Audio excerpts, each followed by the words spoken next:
बाहेरनं आगीच व्हायची. एक हेडरेंट आपला रायझर एक आहे, फायर रायझर. तिथं पण अशी सेम सिस्टीम आहे. दोन सिस्टीम आहेत.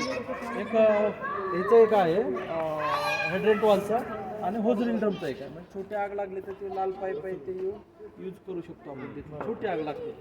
त्याच्यानंतर तुमचं रिंग लाईनला एक आपले सगळे हेडरेंट पोस्ट आहे.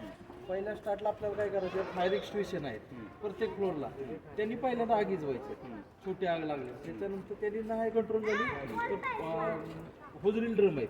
त्याच्यानंतर हे सिस्टीम तुम्हाला वापरताना खूप काळजी घ्यावी लागते. त्यासाठी फायर ब्रिगेडवाले पहिला कॉल करणं गरजेचं आहे. दुसरं तुमचं आग लागल्यानंतर टेप केस आहे फायरचा.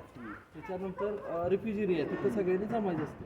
कारण तिथून सगळे रेस्क्यू आपल्याला फायरवाले म्हणजे 8 फ्लोअरला जमायचं. 8 फ्लोअर आणि खाली असतील ते खाली यायचं. हां, खालचेने वरच जायचं, तिथं रिफ्युजला उभं राहायचं, थांबायचं. त्याच्यानंतर तुमचं हा विषय झाला फायर एक्सटिंग्विशन स्टार्ट, होजरिंग ड्रम, नंतर हे ते ऑटोमॅटिक सिस्टीम असते. तुम्हाला खाली एक वरचं ते बुस्टर पंप आहे वर आहे, तो पण आपल्याला चालू करायला तुम्हाला मी सांगतो कुठं काय आहे ते.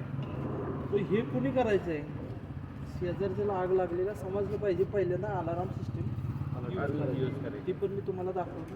तुम्हाला पहिल्यांदा पाणी उडवून दाखवतो. पाणी कसं हे कसं लावायचं, पाईप कसा असतो काय. पहिलं स्टार्टला हा एक होज बॉक्स आहे सगळीकडं. हे लॉक असते, ह्याची चावी ह्यात असते. ते आपण डेमोसाठी काढलेले आहे. त्याला ग्लास असतो, पण ही ग्लास ब्रेक करून चावी काढायची असते. त्याच्यानंतर हे आता पाईप लावलेला असा पाईप असतो आपण, ठीक आहे. त्याच्यानंतर हा पाईप लावल्यानंतर पाईप हे स्टार्टला पाईप लावायचा आहे आपल्याला. ओके, बघा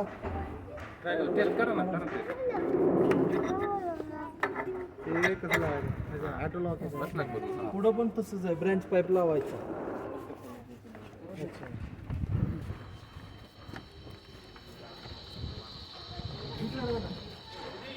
ते पण आहे ना सिस्टीम.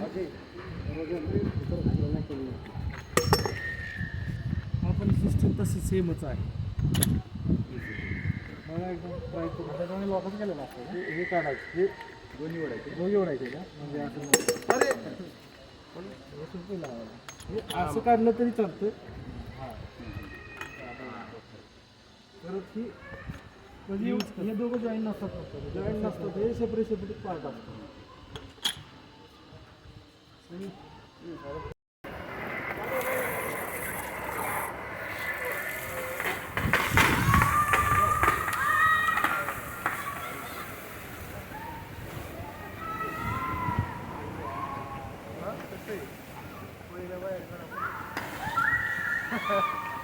पैसे वळीला बाहेर काढायचं पाहिजे.